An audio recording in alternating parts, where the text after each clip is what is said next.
को एक बहुत बड़ी मुश्किल में डाल दिया था, क्योंकि वो उन दोनों से कह रही थी कि अगर तुम लोग यूहाओ को जिंदा देखना चाहते हो तो तुम दोनों को एक दूसरे से लाइफ एंड डेथ बैटल करते हुए एक दूसरे को जान से मारना होगा। सिर्फ किसी एक के मरने पर ही यूहाओ सर्वाइव कर सकता है, और इसी वजह से इन दोनों ने आपस में फाइट करना शुरू कर दी थी। जबकि साथ ही साथ हम लोगों को यहाँ पर मालूम हो जाता है कि ये असली लव गॉडेस नहीं है, बल्कि ये केवल गॉडेस है जिसने लव गॉडेस की बॉडी पर कब्जा कर रखा था, और वो यहाँ से किसी को भी जिंदा जाने का इरादा नहीं रखती थी। इसलिए हम देखते हैं कि वो यूहाओ को जान से मारने की कोशिश करती है, पर तभी अचानक वहाँ पर गॉड तांगसेंग आ गया, जो कि उसे हार मानने को बोल रहा था। लेकिन दूसरी तरफ इविल गॉडेस जानती थी कि तांगसेंग तो एक गॉड किंग है, वो चाहकर भी मोटर रेल्म के मामलों में इंटरफियर नहीं कर सकता। लेकिन उसे ये बात मालूम नहीं थी कि तांगसेंग के पास गॉड इलेक्ट्रोलक्स है, जिसे डिवाइन स्लास बांध कर नहीं रख सकते, और इसी वजह से हम देखते हैं कि वो फौरन से जमीन पर आते हुए यहाँ यूहाओ के साथ मिलकर इविल गॉडेस को जान से मार डालता है। जो सीन तो बहुत ही ज्यादा जबरदस्त दिखाई दे रहा था।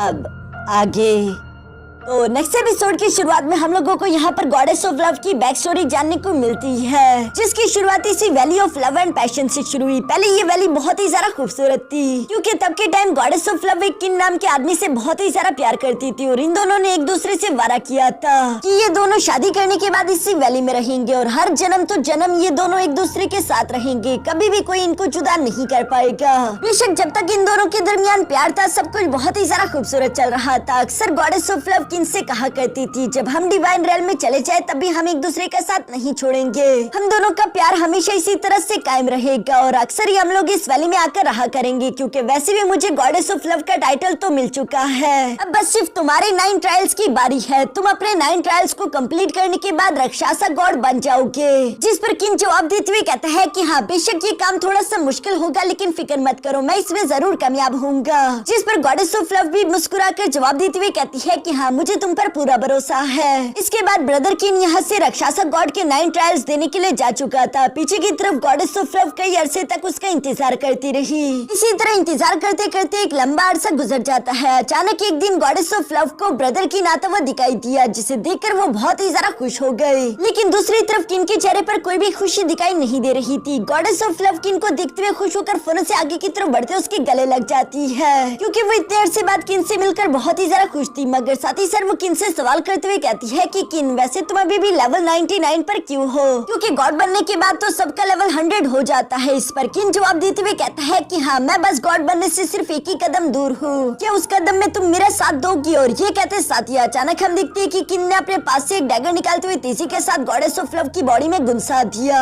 जिस धोखे को देखकर तो गॉडेस ऑफ लव को अपनी आंखों पर यकीन नहीं आता, क्योंकि उसके सच्चे प्यार ने ही उसे धोखा दे दिया है, और ये उसकी बॉडी में मौजूद कोई नॉर्मल डैगर नहीं था, बल्कि ये था गॉड स्लेइंग डैगर, जिसका इस्तेमाल करते हुए किसी भी गॉड को जान से मारा जा सकता है। गॉडेस ऑफ लव ये देखकर समझ गई थी कि किन ने मुझे धोखा सिर्फ इसलिए दिया ताकि वो मेरी कुर्बानी देकर खुद गॉड बन सके, और यही बात तो उसे सबसे ज्यादा दुख दे रही थी। जहाँ पर गॉडेस ऑफ लव की आंखें आंसुओं से भर चुके थे। दूसरी तरफ किन जोर जोर से हंसते हुए कह रहा था कि मैंने कर दिखाया, अब मैं पूरी तरीके से गॉड बन चुका हूँ, मैंने आखिरी कदम में पूरा कर दिया।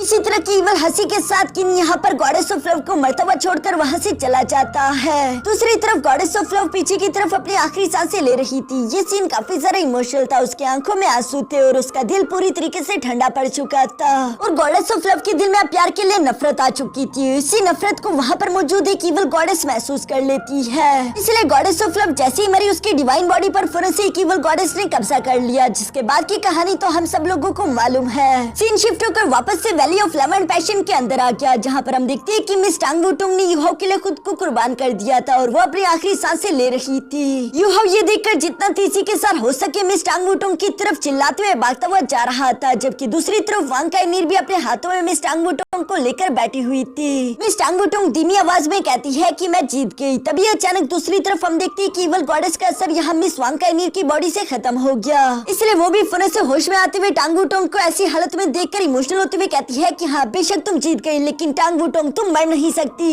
ये कहते हुए वांग काइनीर ने रोना शुरू कर दिया था। दूसरी तरफ से यूहो भी इसी तरह से इमोशनल होकर तीसी के साथ टांग वुटोंग की तरफ ही भागता हुआ आ रहा है। मिस टांग वुटोंग यूहो को दूर देखकर वांग काइनीर से कहती है कि मेरा सारा प्यार ले लो और वो प्यार यूहो को दे देना। मैं चाहती हूँ कि तुम यूहो के साथ हमेशा रहो और उसे बहुत सारा प्यार करो। ये कहते हुए मिस टांग वुटोंग की आंखों में आंसू थे। साथ ही साथ वो यूहो की तरफ देखते हुए कहती है कि यूहो, मैं हमेशा से चाहती थी कि मैं तुम्हारे साथ ही अपनी जिंदगी गुजारूं। मैं तुम्हारी बीवी बनकर हमेशा तुम्हारा हाथ पकड़ते हुए चलना चाहती थी, लेकिन लगता है कि शायद ये मेरी किस्मत में ही नहीं। और ये सब कहती है, अचानक से हम देखते हैं कि मिस टांग वुटोंग का हाथ नीचे की तरफ गिरने लगता है, जो देखकर यूहो की आंखों में भी आंसू भर आए थे। वो चिल्लाते हुए टांग वुटोंग का नाम लेकर तीसी के साथ जंप करते हुए फौरन से यहाँ पर टांग वुटोंग का हाथ पकड़ लेता है। साथ ही साथ वो धीरे से टांग वुटोंग के पास आते हुए कह रहा था कि प्लीज ऐसा मत करो। मिस वांग काइनीर भी सदमे को बर्दाश्त नहीं कर पा रही थी। यूहो ने टांग वुटोंग को अपनी गोद में उठा लिया था और वो रोते हुए कह रहा था कि प्लीज टांग वुटोंग अपनी आंखें खोलो, लेकिन अब तक काफी ज्यादा देर हो चुकी थी। मिस टांग वुटोंग की बॉडी से बहुत सारा खून बह चुका है। टांग वुटोंग को इस तरह से मरता हुआ देखकर यूहो भी इस दर्द को बर्दाश्त नहीं कर पा रहा था। वो भी दर्द के मारे जोर जोर से रोने लगता है। मिस वांग काइनीर भी सदमे में खुद से सवाल करते हुए कह रही थी कि आखिर ये मैंने क्या कर दिया। टांग वुटोंग को मरना नहीं चाहिए था, लेकिन वो बेचारी भी इवल गॉडेस के कंट्रोल में थी। उसे भी खुद को समझ नहीं आ रहा था। दूसरी तरफ यूहो जो कि टांग वुटोंग की लाश को अपनी गोद में उठाकर उसके साथ अपने पास की सारी मेमोरीज याद कर रहा था कि कैसे जब वो लोग पहली बार मिले थे तो टांग वुटोंग ने यूहो से कहा था कि मेरे कुछ रूल्स है, अगर तुम उन्हें फॉलो करोगे तभी तुम इस रूम में रह पाओगे। और यूहो ने वो सब माना था। धीरे धीरे ये सब चलता रहा और आखिरकार वो दिन जब टांग वुटोंग ने अपनी असलियत यूहो के सामने जाहिर कर दी थी। साथ ही साथ वो अपने दिल की बात भी यूहो से कह देती है कि यूहो, मैं तुमसे प्यार करती हूँ, आज से मैं तुम्हारी हुई और तुम मेरे। इसके बाद से हमारी जिंदगी में जो भी मुश्किल आएगी हम दोनों मिलकर उस मुश्किल का सामना करेंगे। ये सारी इमोशनल बातें याद करते हुए यूहो रोते हुए यहाँ मिस टांग वुटोंग से कह रहा था कि तुमने मुझसे वादा किया था कि जो भी मुश्किल आएगी हम दोनों उस मुश्किल का सामना मिलकर करेंगे, लेकिन अब तुम ऐसा कैसे कर सकती हो? तुम मुझे इन मुश्किलों के लिए अकेले कैसे छोड़ सकती हो? प्लीज जाग जाओ, मुझसे ये दर्द बर्दाश्त नहीं हो रहा। जो सब कहते हुए यूहो यहाँ जोर से रोते हुए मिस टांग वुटोंग का नाम चिल्लाता है। दूसरी तरफ हम देखते हैं कि इस valley of love and passion का मौसम भी बदलना शुरू हो गया था, क्योंकि अब इवल गॉडेस यहाँ से मर चुकी है। तो ये पूरी की पूरी valley of love and passion वाली स्पेस कोलैप्स करके गायब होने लगी। साथ ही साथ वो यहाँ पर अंदर मौजूद सारे के सारे इंसानों को बाहर की तरफ टेलीपोर्ट कर देती है। जहाँ क्लिफ पर हम देखते हैं कि यूहो ने मिस टांग वुटोंग की लाश को अपने हाथों में पकड़ा हुआ था। पीछे की तरफ वांग काइनीर भी ये सब देखकर बहुत ही ज्यादा उदास दिखाई दे रही थी। वो अपने मन में कह रही थी कि टांग वुटोंग, तुम जीत चुकी हो। तुम्हारे एक्शंस ने साबित कर दिया है कि तुम यूहो को मुझसे भी ज्यादा प्यार करती हो। तुम यूहो के लिए पहले मुझसे फाइट करती रही और फिर यूहो को ही बचाने के लिए तुमने बिना किसी लालच के खुद को ही कुर्बान कर दिया। जबकि दूसरी तरफ बेशक मैं भी यूहो को चाहती थी, लेकिन मैं तुम्हें सिर्फ हरा कर ही यूहो को हासिल करना चाहती थी। इसलिए जीतने के बाद भी मैं तुमसे हारा हुआ फील कर रही हूँ। बेशक तुम जीतना डिजर्व करती हो, ये सब कुछ सच है। लेकिन ये सब कहते हुए अचानक से मिस वांग काइनीर इमोशनल होकर कहती है, मगर मुझे समझ नहीं आ रहा कि अगर ये सब कुछ सच भी है तब भी आखिर मेरे दिल में इतना ज्यादा दर्द क्यों हो रहा है। काश टांग वुटोंग तुम्हारी जगह ये कदम मैंने उठाया होता और मैंने खुद को यूहो के लिए कुर्बान कर दिया होता, पर शायद अभी इस अफसोस को कोई फायदा नहीं, क्योंकि मैं हार चुकी हूँ। यूहो हमेशा तुमसे प्यार करता है और तुमसे ही प्यार करता रहेगा। ये चीज जिंदगी भर कभी भी नहीं बदलने वाली। जो सब कहते हुए वांग काइनीर यहाँ यूहो और टांग वुटोंग को छोड़कर वहाँ से चली जाती है।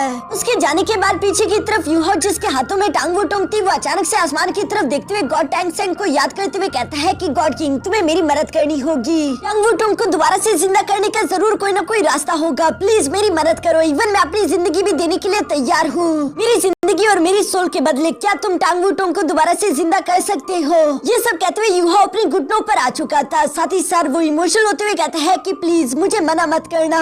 ये सब कहते हुए यूहो जब इमोशनल हो ही रहा था तभी अचानक मिस टांग वुटोंग के माथे ने चमकना शुरू कर दिया, जिसके साथ ही हम देखते हैं कि मिस टांग वुटोंग की बॉडी के अंदर से रेड हार्ट ब्रोकन एलेक्सर निकलकर बाहर की तरफ आ गया और उसकी एनर्जी की वजह से मिस टांग वुटोंग ने दोबारा से धीरे धीरे करके रिकवर करना शुरू कर दिया। यूहो भी मिस टांग वुटोंग की बॉडी में लाइफ एनर्जी को दोबारा से महसूस करके काफी ज्यादा खुश हो गया, मगर ये लाइफ एनर्जी धीरे धीरे करके कम होती जा रही थी, जो देखकर यूहो हैरान हो जाता है। उसे कुछ भी समझ नहीं आ रहा था कि आखिर ये सब क्या चल रहा है। तभी अचानक स्पेस टाइम क्रैक पोर्टल की दूसरी तरफ से तांग सिंह की आवाज सुनाई दी, जो कि कह रहा था कि एक गॉड किंग होने के नाते मैं डिवाइन रेल्म के लास्ट के हिसाब से बंधा हुआ हूँ। मैं चाहकर भी मोर्टल रेल्म में डायरेक्टली इंटरफियर नहीं कर सकता। ये रेड हार्ट ब्रोकन एलेक्सर भी वही पुराना एलेक्सर है जिसकी थोड़ी बहुत एनर्जी अभी भी मिस टांग वुटोंग की बॉडी में सही सलामत बची हुई थी। इसीलिए इसीलिए मैंने इस रेड हेयर ब्रोकन एलेक्सर का इस्तेमाल करते हुए उसकी डिवाइन कॉन्शियसनेस को थोड़ा सा सेव करते हुए उसकी स्पिरिट सी के अंदर बचा दिया है। पूरी तरीके से मैं टांगुटोंग को चाहकर भी जिंदा नहीं कर सकता। ये सब सुनकर यूहो को काफी सारा बुरा महसूस होता है। वो ऊपर की तरफ देखते हुए कहता है, मगर तुम एक गॉड किंग हो,